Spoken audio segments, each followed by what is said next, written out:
Hello and welcome back to me reading Mansfield Park. I haven't read from out loud to you from my Mark Nepo book in a while, and today was such good and vital and visceral imagery that I thought I'd share. So this is the Book of Awakening by Mark Nepo. Boy, does the world really need a little awakening right now. May 21st, the day of our Lord, May 21st, 2025. When cut in two, the quote says, "The cut worm forgives the plow," by William Blake. The worm is one of the only creatures that grows from being cut. Mysteriously, if you cut a worm in two, each cut half becomes whole, and you have two worms. What is it in how the worm lives that allows it to grow from its pain, and how might we translate that to being human? I wonder if it does hurt. I wonder if they have like pain receptors in their bodies. Maybe they just don't, and they like don't even feel it. I don't know. I'm not a wormologist, bugologist. Not an ornithologist, but a bugologist. I know what they're called and I forgot. Well, without looking too far, the worm is completely in touch with the earth. In fact, it eats earth. It lives in humus, soil, inside and out. Perhaps the secret to growing from our wounds is to live close to the earth, to live with our hearts and minds and bellies always in touch, both inside and out, with that which is larger than we are. Perhaps when cut in two, it is a life of humility, of risking to be at one with the soil of our experience that allows us to heal into something entirely new. So there's that. Mark Nepo. How does somebody think about something every single day of the year? That's pretty cool, and then write it down and turn it into a book? I mean, I've said it from day one when I started this project. Never could I ever, I feel like, write something like this, let alone just like think of something to say every single day and write it down and create it into a beautiful book.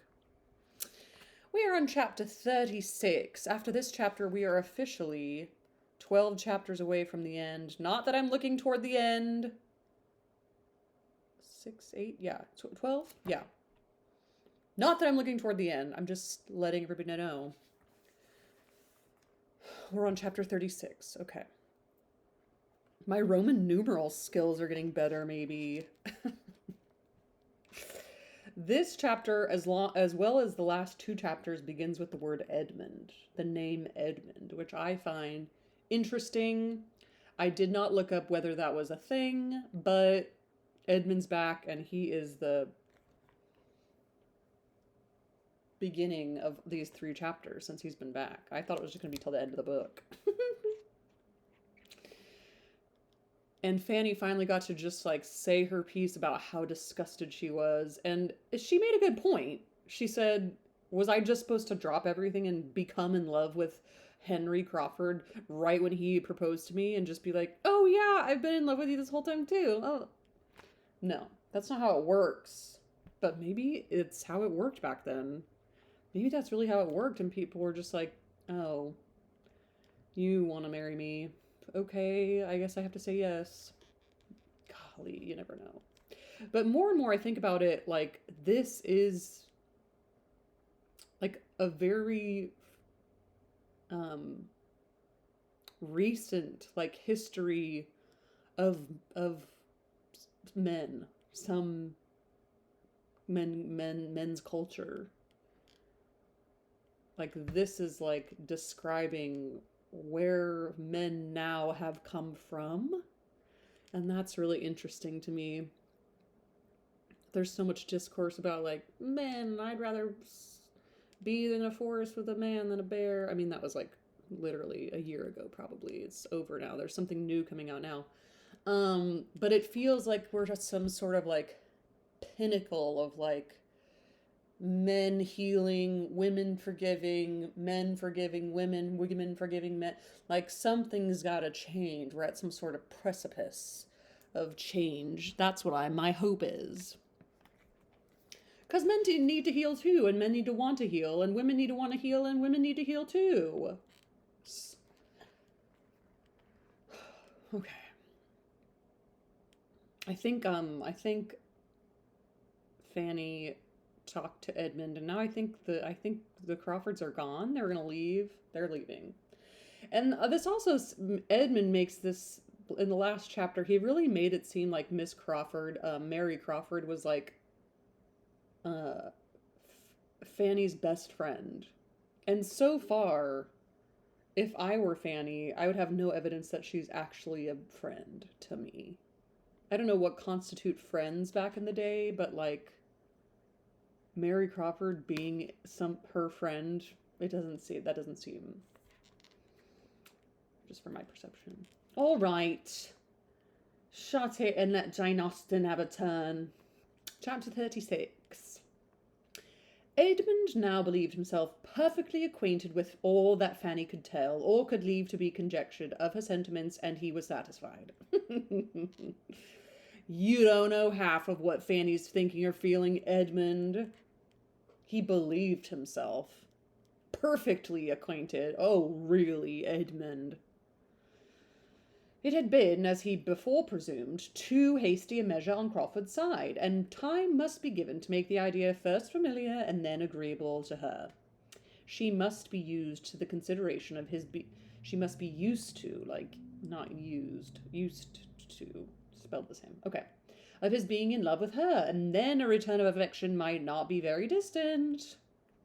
He gave this opinion, as the result of the conversation, to his father, and recommended there being nothing more said to her, no farther attempts to influence or persuade, but that everything should be left to Crawford's assiduities,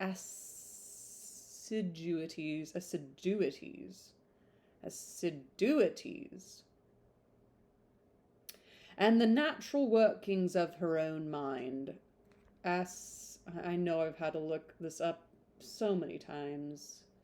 Assiduous is showing great care and perseverance. Assiduous. Assiduities. Sir Thomas promised that it should be so.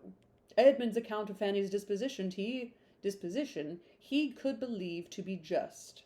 He supposed she had all those feelings, but he must consider it as very unfortunate that she had. For less willing than his son to trust to the future, he could not help fearing that if such very long allowances of time and habit were necessary for her, she might not have persuaded herself into receiving his address properly before the young man's inclination for paying them were over. There was nothing to be done, however, but to submit quietly and hope for the best. Everybody's doing the best they can, and we're all going to hope for the best, and we're doing the best with what we've got. Okay. The promised visit from her friend, in quotes. Jane's feeling the same way about Mary that I am. The promised visit from her friend, as Edmund called Miss Crawford, was a formidable threat to Fanny. Oh, and she lived in continual terror of it. Fanny does feel things very deeply. Everything is like oppressive and weakening and threatening, and she's in terror. There is like a hyperbole, I feel like, speech that I don't know. I literally have never read anything else from this time, I don't think. But I don't know if everybody says like stuff to the effect of, the love of my life, I've never loved anybody more in the whole wide world. She says that all the time. The whole world. For my whole entire life. But there's like a hyperbolic-y type speech that's fun. Like, terror is like deep. That's a deep emotion. She's living in terror of this conversation of Miss Crawford. Golly. She also grew up the way she did. And so I feel like the Bertrams have just made her fearful of and Mrs. Norris.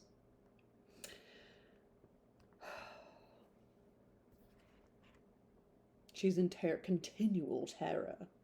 As a sister, so partial and so angry, and so little scruples of what she said. And in another light, so triumphant and secure, she was in every way an object of painful alarm. His displeasure, her penetration, and her happiness were all fearful to encounter. And the dependence of having others present when they met was Fanny's only support in looking forward to it. She absented herself as little as possible from Lady Bertram, kept away from the East Room, and took no solitary walk in the shrubbery, in her caution to avoid any sudden attack. She succeeded. She was safe in the breakfast-room with her aunt when Miss Crawford did come, and the first misery over, and Miss Crawford looking and speaking with much less particularity of expression than she had anticipated. Fanny began to hope there would be nothing worse to be endured than a half-hour of moderate agitation. But here she hoped too much. Miss Crawford was not the slave of opportunity. Interesting word choice. She was determined to see Fanny alone, and therefore said to her tolerably soon in a low voice, "I must speak to you for a few minutes somewhere." Words that felt all over her, in all her pulses and all her nerves. Whoa! Felt in all her pulses and all her nerves. Love, that was beautiful imagery. Oh my God. Denial was impossible. Her habits of ready submission, on the contrary, made her almost instantly rise and lead the way out of the room. She did it with wretched feelings, but it was inevitable. She said, "Let's rip the Band-Aid off." They were no sooner in the hall than all restraint of countenance was over with on Miss Crawford's side. She immediately shook her head at Fanny with arch, yet affectionate reproach, and taking her hand, seemed hardly able to help beginning directly. She said nothing, however, but "Sad, sad girl!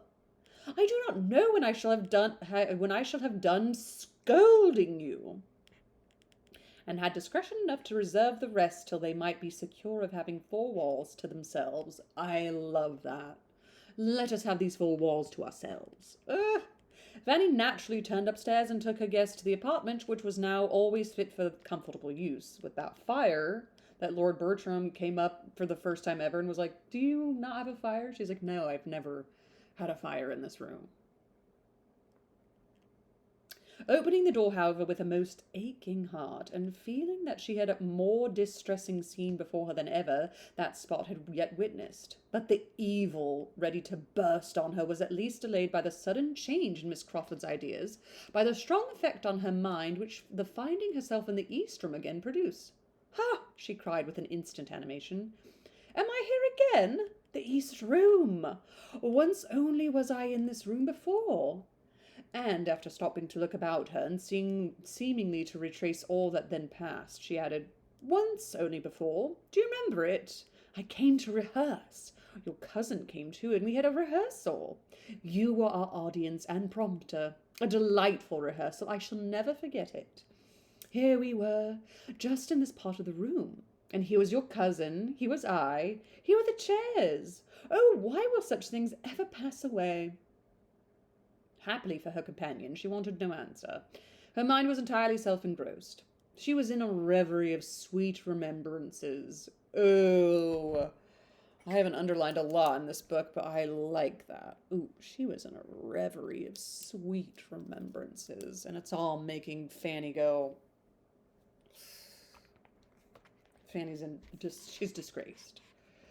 The scene we were rehearsing was so very remarkable. The subject of it so very, what should I say? He was to be describing and recommending matrimony to me. I think I see him now, trying to be as demure and composed as Anhalt ought. Through the two long speeches, when two sympathetic hearts meet in the marriage state, matrimony may be called a happy life. I suppose no time came ever wear out the impression I have of his looks and voice as he said those words. It was curious, very curious, that we should have such a scene to play. If I had the power of recalling any one week of my existence, it should be that week. That acting week. Say what you would, Fanny. It should be that, for I never knew such exquisite happiness in any other. His sturdy spirit to bend as it did. Oh, it was sweet beyond expression. But alas, that very evening destroyed it all. That very evening brought your most unwelcome uncle, poor Sir Thomas, who was glad to see you. Yet, Fanny, do not imagine I would now speak disrespectfully of Sir Thomas, though I certainly did hate him for many a week. No, I do him justice now. He is just what the head of such a family should be. Nay, in sober sadness, I believe I now love you all. And having said so with a degree of tenderness and cautiousness which Fanny had never seen in her before, and now thought only too becoming, she turned away for a moment to recover herself. I have had a little fit since I came into this room, as you may perceive, said she presently with a playful smile. But it is over now, so let us sit down and be comfortable. For as to scolding you, Fanny, which I came fully intending to do, I have not the heart when it comes to the point, and embracing her very affectionately. Good, gentle Fanny, when I think of this being the last time of seeing you for I do not know how long, I feel quite impossible to do anything but love you. Fanny was affected. She had not foreseen anything of this, and her feelings could seldom withstand the melancholy influence of the word last. What did she say? When I think of this being the last time of seeing you for I do not know how long. Okay, last. She cried as if she had loved Miss Crawford more than she possibly could, and Miss Crawford, yet farther softened by the sight of such emotion, hung about with her with fondness, and said, I hate to leave you. I shall see no one half so amiable where I'm going. Who says we shall not be sisters? I know we shall. I feel that we are born to be connected, and those tears convince me that you feel it too, dear Fanny. Fanny roused herself, and replying only in part, said, But you are only going from one set of friends to another. You are going to a very particular friend. Yes, very true. Mrs. Fraser has been my intimate friend for years, but I have not the least inclination to go near her. I can think only of the friends I am leaving. My excellent sister, yourself, and the Bertrams in general. You have all so much more heart among you than one finds in the world at large. You all give me a feeling of being able to trust and confide in you, which in common intercourse one knows nothing of. I wish I had settled it with Mrs. Fraser. Not to go to her till after Easter, a much better time for the visit. But now I cannot put her off. And when I have done with her, I must go to her sister, Lady Stornway, because she was rather my most particular friend of the two, but I have not cared much for her these 3 years. After this speech, the two girls sat many minutes in silent, each thoughtful. After the speech, the two girls sat many minutes silent, each thoughtful. Fanny meditating on the different sorts of friendship in the world. Mary on something of less philosophic tendency. She spoke first. How perfectly I remember my resolving to look for you upstairs, and setting off to find my way to the east room without having an idea whereabouts it was. How well I remember what I was thinking of as I came along, and my looking in and seeing you here sitting at this table at work, and then your cousin's astonishment when he opened the door at seeing me here. To be sure, your uncle's returning that very evening. There never was anything quite like it. Another short fit of abstraction followed, when, shaking it off, she thus attacked her companion.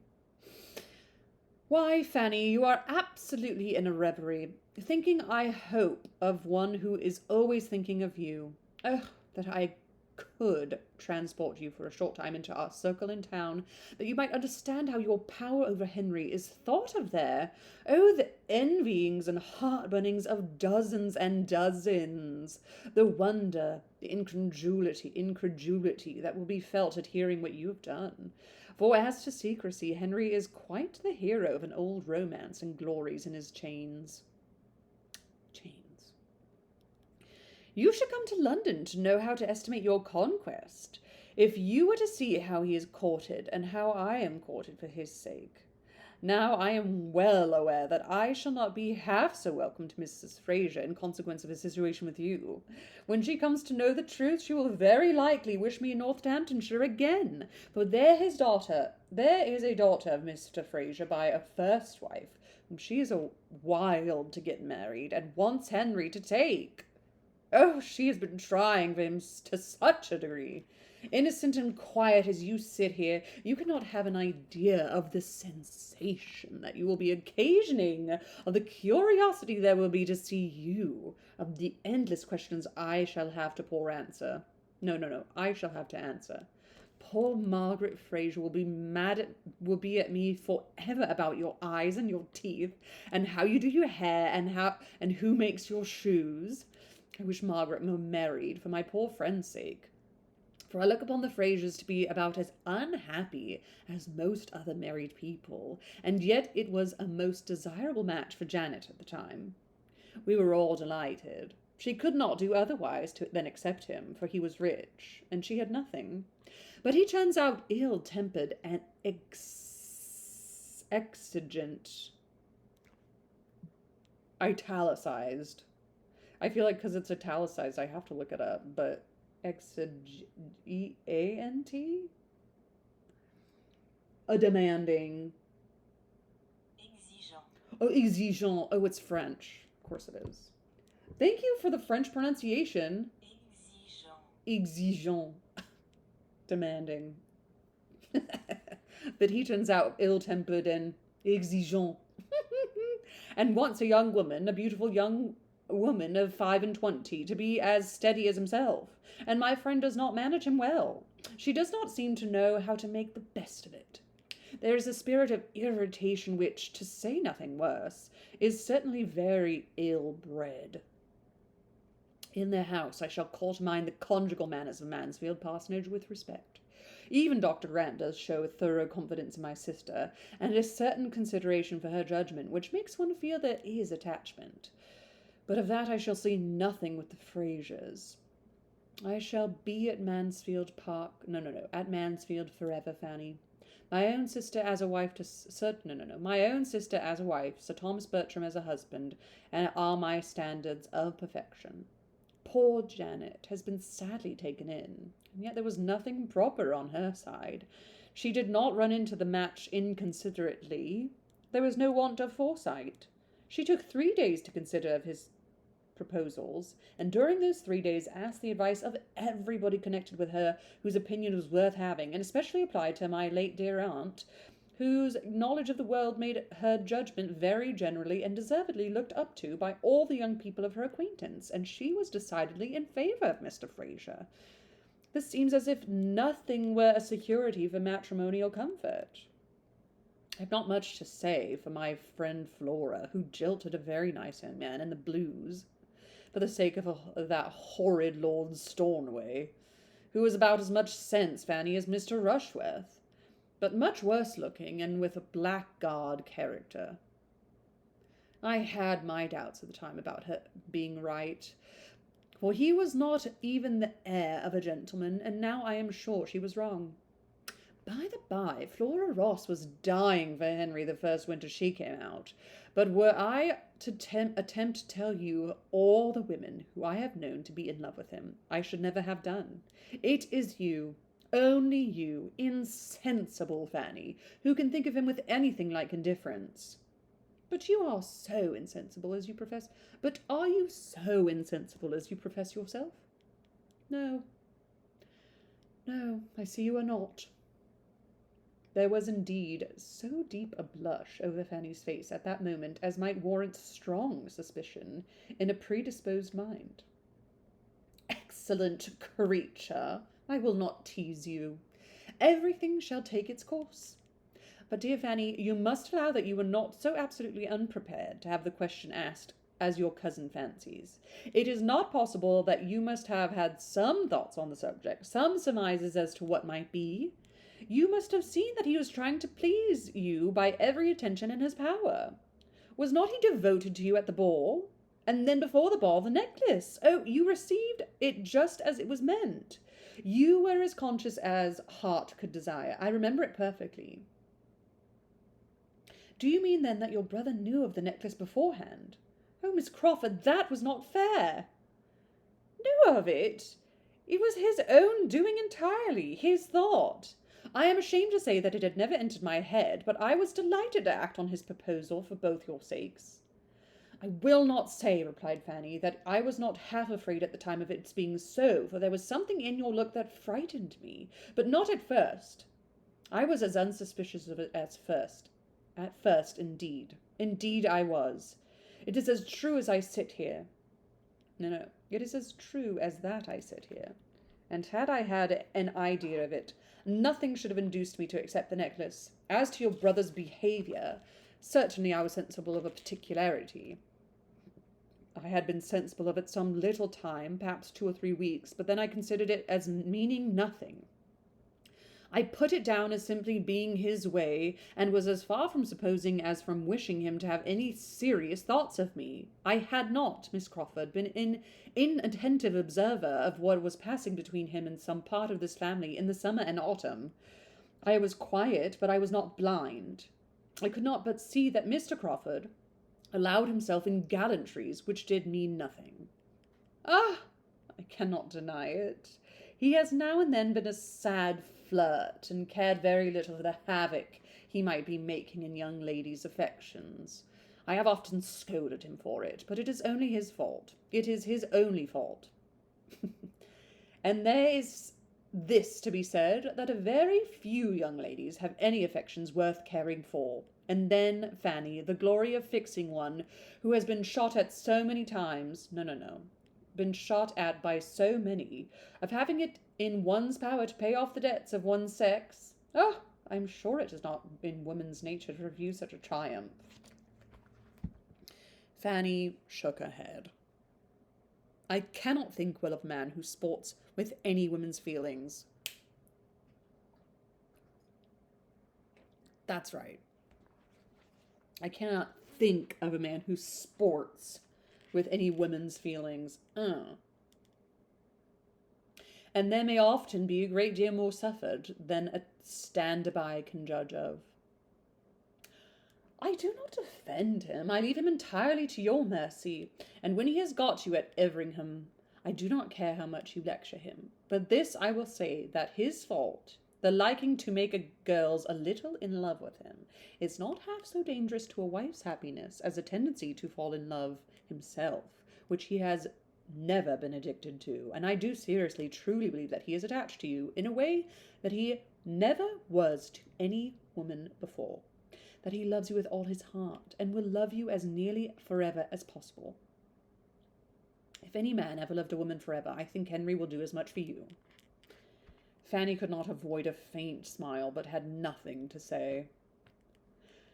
I cannot imagine Henry ever to have been any happier, continued Mary presently, than he had succeeded in getting your brother's commission.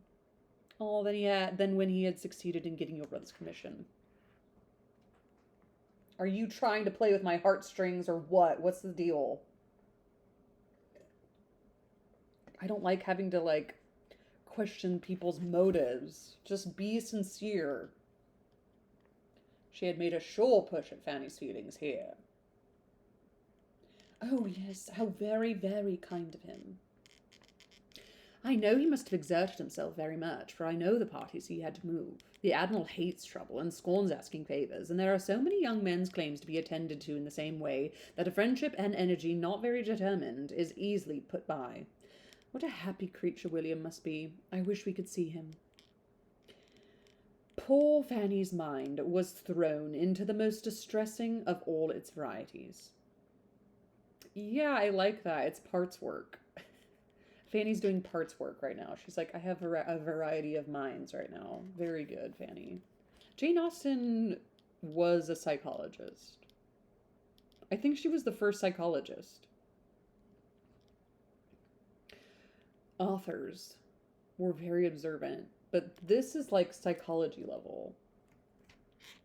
The recollection of what had been done for William was always the most powerful disturber of every decision against Mr. Crawford, and she sat thinking deeply of it till Mary, who had been first watching her complacently and then musing on something else, suddenly called her attention by saying, "I should like to sit talking with you here all day, but we must not forget the ladies below, and so good-bye, my dear, my amiable, my excellent Fanny. Although we shall nominally part in the breakfast parlour, I must take leave of you here. And I do not take leave, longing for a happy reunion, and trusting that when we meet again, oh, it says I do take leave. I do take leave, longing for a happy reunion, and trusting that when we meet again, it will be under circumstances which may open our hearts to each other without any remnant or shadow of a reserve." A very, very kind embrace and some agitation of manner accomplished these words. "I shall see your cousin in town soon. He talks of being there tolerably soon, and Sir Thomas, I dare say, in the course of the spring, and your eldest cousin, and the Rushworths, and Julia, I am sure of meeting again and again, and all but you. I have 2 favours to ask, Fanny. One is your correspondence. You must write to me. And the other, that you will often call on Mrs. Grant and make her amends for my being gone." The first and least of these favours Fanny would rather not have been asked, but it was impossible to refuse the correspondence. It was impossible for her even not to accede to it more readily than her own judgment authorized. There was no resisting so much apparent affection. Her disposition was peculiarly calculated to value a fond treatment, and from having hitherto known so little of it, she was the more overcome by Miss Crawford's. Besides, there was a gratitude towards her for having made their tete-a-tete so much less painful than her fears had predicted. It was over, and she had escaped without reproaches and without detection. Her secret was still her own, and while that was the case, she thought she could resign herself to almost everything. In the evening there was another parting. Henry Crawford came and sat some time with them, and her spirits not being previously in the strongest state, her heart was softened for a while towards him, because he really seemed to feel. Quite unlike his usual self, he scarcely said anything. He was evidently oppressed, and Fanny must grieve for him, though hoping she might never see him again till he were the husband of some other woman. When it came to the moment of parting, he would take her hand. He would not be denied it. He said nothing, however, or nothing that she heard. And when he had left the room, she was better pleased that such a token of friendship had passed. On the morrow, the Crawfords were gone. Well, what was I going to look up? Hoping that's so funny. And the other job at Cape few times, experience not being prepared tete-a-tete, and so escape from her secret, still her secret. Like the secret that she is in love with Edmund? Or the secret that she is really absolutely not going to change her mind on liking Henry Crawford? Her secret was still her own. Chapter 36, Mansfield Park. Let's see what it has to say. Let's see what Google has to say for itself. No, it's just like, what was her secret? What was her secret?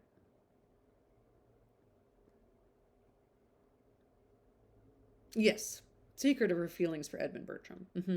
Yes, which she kept hidden from him and others. That's right. Right. God. Right. Secrets, they're no fun. Is she allowed to marry him? Were cousins allowed to get married?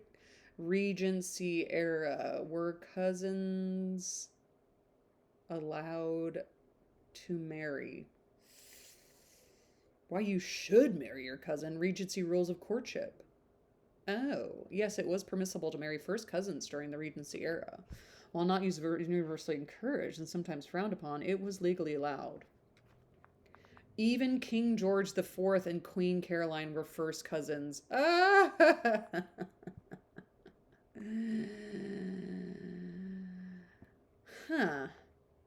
Okay. Always Austen. Why you should marry your cousins. Regency rules of courtship. Marrying your cousin actually makes a lot of sense. It's cringy to us, but it makes a lot of sense. Let the man drone on and smile while you do it. The courtship was a series of chaperone conversations. Because of this conversation are key. Do not talk too much. A woman should listen more than she speaks. Yeah, I know that. A woman should look interested but not too interested. Be prepared to share everything, even your love letters. Oh my god. Get ready for some racy gifts. Men usually gave gifts a book with passages of love underlined or especially mixed perfume. Women might give embroidery, perhaps locks of both their hair woven together. You read that right. Dead skin cells when their two bodies combined. This racy stuff.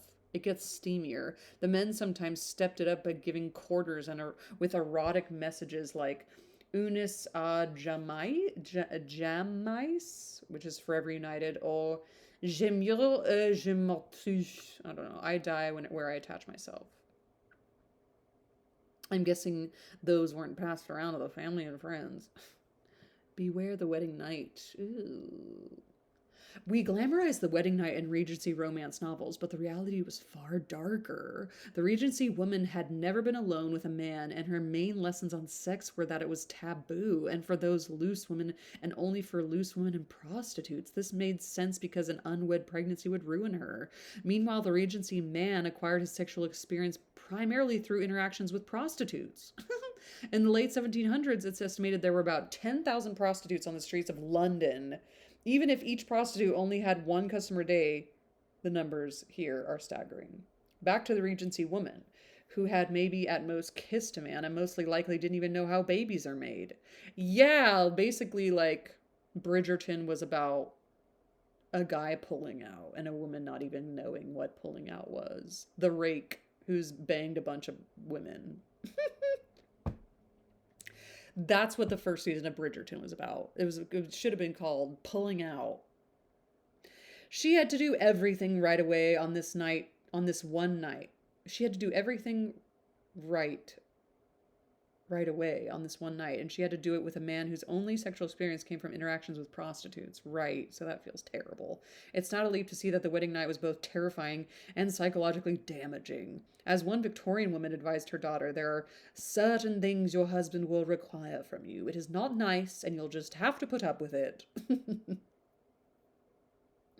Marriage was, at its core, a business transaction.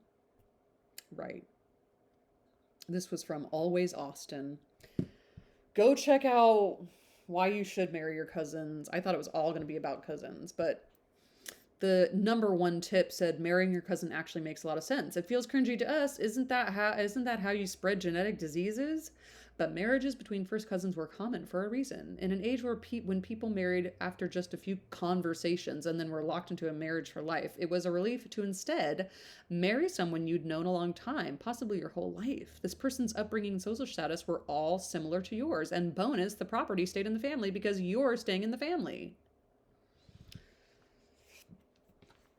Right. Well, there you go. There you have it. Join me next time for chapter 36, which starts with the word Mr. Crawford. And the last 3 chapters start with Edmund. So maybe she starts to like Mr. Crawford. I have no idea what's going to happen. And if you don't either, we have to keep reading. Happy reading whatever you're reading, and ta-ta.